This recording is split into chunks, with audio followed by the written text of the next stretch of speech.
Josef Adkins. I am the playwright of Safe House. Safe House is a story about free people of color in northern Kentucky. And the story centers around two brothers with opposing dreams. One brother wants to be an amazing shoemaker, to have his own business actually. And the other brother isn't quite sure what his dreams are, but there aren't the same dreams as his older brother. And what happens in the story, both of the dreams sort of collide, and the impact it has on the family is both, I don't want to say devastating, but it's certainly profound.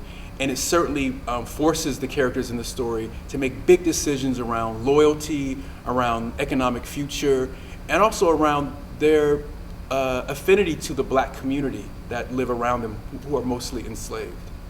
My family, my maternal family, we've been in this area since the 1780s, maybe even a little earlier than that.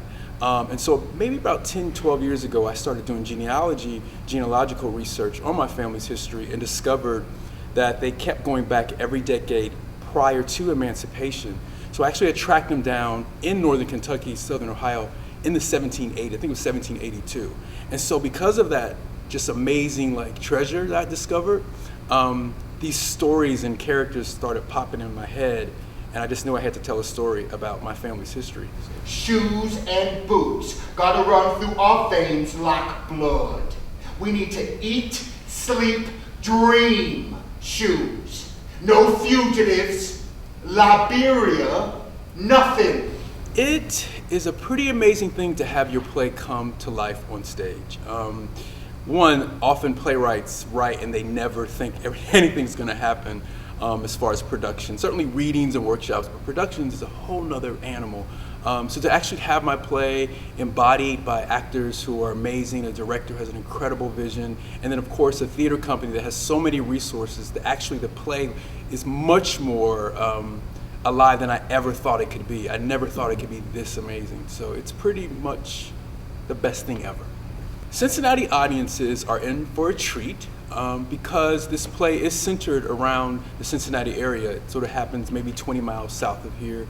And I think that history, as far as the abolitionist history in the area, as well as the free people of color history in the area, will be very interesting for people who live here, because I think, one, many people don't know that history, so it's brand new information that actually belongs to them.